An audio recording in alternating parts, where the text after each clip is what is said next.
आज हम BA second semester के सब्जेक्ट सोशोलॉजी के 30 ऐसे एमसीक्यूज करने वाले हैं जो कि पेपर में हर साल रिपीट होते हैं। यदि आपका paper society in India structure organisation and change है तो ये वीडियो आपके लिए बहुत ज़्यादा हेल्पफुल होने वाली है। तो वीडियो को एंड तक जरूर देखना, एक भी एमसीक्यूज मिस मत करना। ये सारे एमसीक्यूज हर साल पेपर में आए हैं तो देख कर जरूर जाएँ। चैनल पर नए हैं तो चैनल को सब्सक्राइब जरूर कर देना। पीडीएफ के लिए आप हमें टेलीग्राम पर मैसेज कर सकते हैं।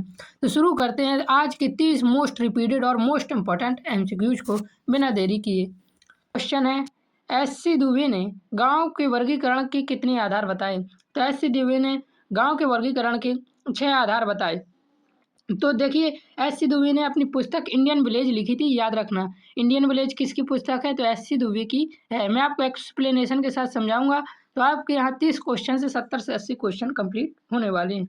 इन्होंने 6 प्रमुख आधार बताए थे, जैसे आकार और जनसंख्या, भूमि स्वामित्व, स्थानीय परंपरा, इस प्रकार से। क्वेश्चन नंबर दूसरा है, पूर्व वैदिक सभ्यता का ज्ञान किस ग्रंथ में मिलता है? तो इसका हमारा सही आंसर हो जाएगा ऋग्वेद। पूर्व वैदिक कला, जिसे ऋग्वैदिक कला भी कहा जाता है, कि इसकी जानकारी का एकमात्र स्रोत ऋग्वेद है, जो सबसे प्राचीन वेद है, याद रखना।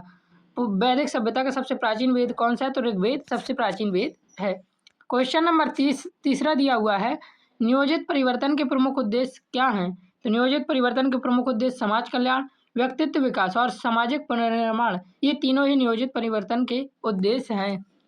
क्वेश्चन नंबर चौथा दिया हुआ है, माल्थस के अनुसार जनसंख्या वृद्धि किस क्रम में होती है? तो इसका हमारा सही आंसर हो जाएगा ज्यामितीय क्रम में, अर्थात जैसे 1 होगी उसके बाद 2 बढ़ेगी, 2 के बाद 4, 4 के बाद 8 और 8 के बाद 16, अर्थात हर बार दोगुनी हो जाती है। जबकि जीवन निर्वाह के साधन, अर्थात हमें जो पोषण होता है, जो उत्पादन होता है, वह गणितीय क्रम में 1, 2, 3, 4, 5 इस प्रकार से होता है। तो याद रखना, माल्थस के अनुसार जनसंख्या वृद्धि ज्यामितीय अनुपात में और खाद्य के उत्पादन अंकगणितीय अनुपात में बढ़ते हैं। बहुत इंपॉर्टेंट क्वेश्चन है ये। क्वेश्चन नंबर 5 है हमारा, सामाजिक वर्ग की परिभाषा किसने दी? तो इसका हमारा सही आंसर है मैक्स वेबर ने तथा पी जैसवर्ड, दोनों ने ही इसकी परिभाषा दी थी। लेकिन मैक्स वेबर वर्ग की सबसे वैज्ञानिक परिभाषा आर्थिक स्थिति और जीवन अवसरों के आधार पर दी थी। तो इसका सही आंसर हो जाएगा मैक्स वेबर। क्वेश्चन नंबर 6 है हमारा, समान वर्ग में विवाह को क्या कहा जाता है? तो समान वर्ग में विवाह को अंतर विवाह या समविवाह कहा जाता है, जो कि ऑप्शन में नहीं है। तो याद रखना, समान वर्ग में विवाह को अंतर विवाह कहा जाता है। अनुलोम विवाह का मतलब होता है उच्च वर्ग का पुरुष हो और निम्न वर्ग की स्त्री हो तो उसे अनुलोम विवाह कहते हैं। प्रतिलोम विवाह, उच्च वर्ग की स्त्री और निम्न वर्ग का पुरुष हो तो उसे प्रतिलोम विवाह कहते हैं। जो समूह में विवाह होता है उसे सामूहिक विवाह कहते हैं। तो यहाँ से आपके 3 क्वेश्चन कंप्लीट हुए। क्वेश्चन नंबर 7 है हमारा, जनजातियों के आत्मीकरण का सुझाव किसने दिया? तो जनजातियों के आत्मसातीकरण का सुझाव जी.एस. घुरिये ने दिया था। और इसने क्या कहा था? भारतीय जनजातियों को पिछड़े हिंदू कहा था। ये क्वेश्चन बार बार पूछा जाता है, भारतीय जनजाति को पिछड़े हिंदू किसने कहा? तो याद रखना, जी.एस. घुरिये ने पिछड़े हिंदू कहा था। क्वेश्चन नंबर 8 है हमारा, the rules of sociology method के लेखक कौन है? तो इसका हमारा सही आंसर हो जाएगा दुर्खिम, एम.एल. दुर्खिम इनका पूरा नाम है। इनकी एक प्रसिद्ध पुस्तक है जिन्होंने 1895 में लिखी थी और इन्होंने उसी में बताया था, याद रखना। क्वेश्चन नंबर 9 दिया हुआ है, स्थानांतरणशील कृषि को क्या कहते हैं? तो स्थानांतरणशील कृषि को झूम की खेती कहते हैं। इसमें जंगलों को जलाकर खेती की जाती है और फिर जगह बदल दी जाती है। भारत के पूर्वोत्तर राज्यों में झूम खेती नाम से ये जानी जाती है, याद रखना। बहुत इंपॉर्टेंट है ये क्वेश्चन। क्वेश्चन नंबर 10 है, होमो इरेक्टस के लेखक कौन है? तो इसका सही आंसर हो जाएगा लुई ड्यूमांट। क्वेश्चन नंबर 11 दिया हुआ है, भारत में ईसाइयों का प्रतिशत कितना है? याद रखना, ये हमेशा 2011 की जनगणना के अनुसार ही अभी जनसंख्या पूछे जाते हैं। जब अभी जनगणना दोबारा हो जाएगी तो पूछे जाने लगेंगे फिर नई जनगणना से। तो 2011 की जनगणना के अनुसार 2.32% ईसाई धर्म भारत में स्थित हैं। क्वेश्चन नंबर 12 है, वर्ग किस प्रकार की स्थिति होती है? तो वर्ग एक अर्जित स्थिति होती है, जबकि जाति जन्म आधारित होती है, याद रखना। क्वेश्चन नंबर 13 दिया हुआ है, पैतृक परिवार को सार्वभौम किसने कहा है? तो इसका हमारा सही आंसर हो जाएगा मार्डॉक ने। इसने 250 समाजों का, अर्थात 250 भारतीय समाजों का अध्ययन करके निष्कर्ष निकाला था कि एकाकी परिवार, जिसे न्यूक्लियर परिवार कहते हैं, वह एक सार्वभौम संस्था है। इन्होंने ये निष्कर्ष निकाला था। इसके विरुद्ध पितृसत्तात्मक परिवार को सार्वभौम मानने का सिद्धांत सर हेनरी मेन का था। लेकिन विकल्पों के अनुसार हमारा क्या है, मार्डॉक हो जाएगा इसका सही आंसर। क्वेश्चन नंबर 14 दिया हुआ है, ट्रेड यूनियन अधिनियम कब पारित हुआ? तो ट्रेड यूनियन अधिनियम 1926 को पारित हुआ था। याद रखना, बहुत इंपॉर्टेंट क्वेश्चन। क्वेश्चन नंबर 15 है, कास्ट इन इंडिया पॉलिटिक्स के लेखक कौन है? तो इसका हमारा सही आंसर है कोठारी जी। इन्होंने कास्ट इन इंडिया पॉलिटिक्स पुस्तक लिखी थी। क्वेश्चन नंबर 16 है, हिंदू उत्तराधिकारी अधिनियम कब पारित हुआ? तो हिंदू उत्तराधिकारी नियम 1956 में पारित हुआ, ये याद रखना। और इसे बाद में 2005 में बेटियों को भी समान अधिकार देने के लिए संशोधन किया गया था। तो याद रखना, हिंदू संपत्ति से संबंधित हिंदू उत्तराधिकारी अधिनियम 1956 में पारित हुआ और 2005 में इसमें लड़कियों को भी अधिकार देने का संशोधन किया गया था।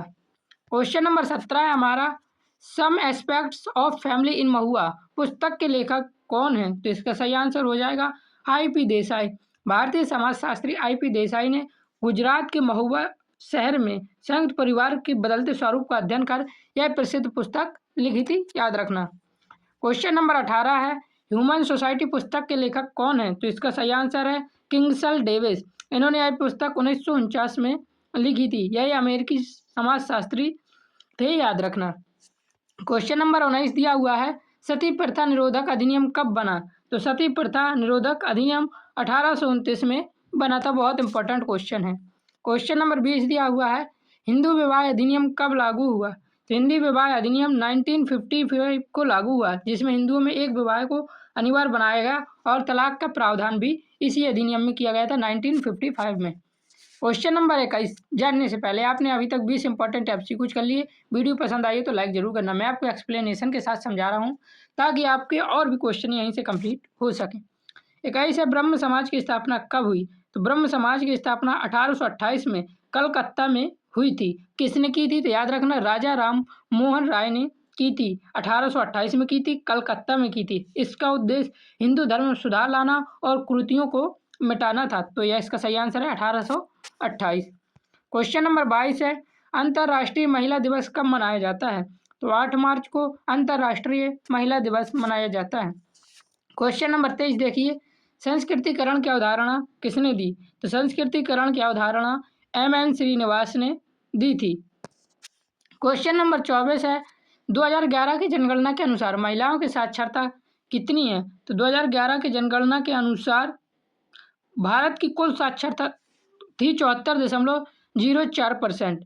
उसी में महिलाओं की साक्षरता थी 65.46% और पुरुषों की साक्षरता थी 82.14%। और ये याद रखना, बहुत इंपॉर्टेंट क्वेश्चन है। क्वेश्चन नंबर 25 दिया हुआ है, द्वंद्वात्मक भौतिकवाद का सिद्धांत किसने दिया? तो द्वंद्वात्मक भौतिकवाद का सिद्धांत कार्ल मार्क्स ने दिया था। और इनके साथ एक और थे, क्या नाम था उनका? फ्रेडरिक एंगल्स नाम था। उन्होंने भी दिया था, जो समाज के विकास और आर्थिक शक्तियों और वर्ग संघर्ष के नजरिए से देखा गया था। क्वेश्चन नंबर 26 है, राष्ट्रीय एकीकरण को प्रभावित करने वाले कारक कौन है? तो जातिवाद, संप्रदायवाद और नक्सलवाद, ये तीनों ही राष्ट्रीय एकीकरण को प्रभावित करते हैं। क्वेश्चन नंबर 27 है, वर्ण व्यवस्था का उद्देश्य क्या है? तो वर्ण व्यवस्था का उद्देश्य कार्यात्मक विभाजन है। प्राचीन भारतीय समाज में वर्ण व्यवस्था जैसे 4 प्रकार की होती थी, ब्राह्मण, क्षत्रिय, वैश्य और शूद्र। इसकी उत्पत्ति के मूल रूप में श्रम के कार्यात्मक विभाजन के लिए हुई थी और बाद में इसे जाति व्यवस्था का रूप दे दिया गया। क्वेश्चन नंबर 28 है, कास्ट क्लास एंड पावर पुस्तक किसने लिखी? तो इसका सही आंसर है आंद्रे बेटाई ने तमिलनाडु के श्रीपुरम गांव का अध्ययन करके यह प्रसिद्ध पुस्तक लिखी थी, कास्ट क्लास एंड पावर। तो याद रखना, तमिलनाडु के श्रीपुरम गांव का अध्ययन किसने किया? तो आंद्रे बेटाई ने किया। कहाँ पर किया? तो तमिलनाडु में किया। इस पर पुस्तक कौन सी लिखी? कास्ट क्लास एंड पावर लिखी थी। यह प्रसिद्ध पुस्तक किस पर थी? तो जाति, वर्ग और शक्ति के बदलते समीकरणों पर थी ये पुस्तक। क्वेश्चन नंबर 29 है हमारा, समुदाय की विशेषता क्या है? तो इसका सही आंसर है निश्चित भूभाग। हम की भावना और सामाजिक संगठन ये समुदाय की विशेषता है। क्वेश्चन नंबर 30 है, भारतीय संविधान में मौलिक अधिकार कितने हैं? तो इसका सही आंसर है 6। मूल संविधान में 7 मौलिक अधिकार थे, लेकिन 44वें संशोधन में 1978 में जो हुआ था, उसमें एक अधिकार, संपत्ति के अधिकार को हटा दिए जाने के बाद वर्तमान में भारतीय नागरिकों के 6 मौलिक अधिकार प्राप्त हैं। तो याद रखना, 1978 से पहले 7 मौलिक अधिकार थे और कौन से संशोधन में हटाए गए थे? तो 44वें संशोधन में हटा दिए गए थे। बहुत इंपॉर्टेंट क्वेश्चन है। तो इस प्रकार मैंने आपको 30 मोस्ट रिपीटेड और उससे रिलेटेड क्वेश्चन आपको बताए हैं एक्सप्लेनेशन के साथ। वीडियो पसंद आई तो लाइक करना, और भी सब्जेक्ट के क्वेश्चन आपको मिल जाएंगे, प्लेलिस्ट का लिंक डिस्क्रिप्शन पर है, वहां से जाकर जरूर देखें। अगर डिस्क्रिप्शन पर लिंक ना हो मिला करे तो आप हमें कमेंट जरूर कर दिया करना। जय हिंद, जय भारत, राधे राधे।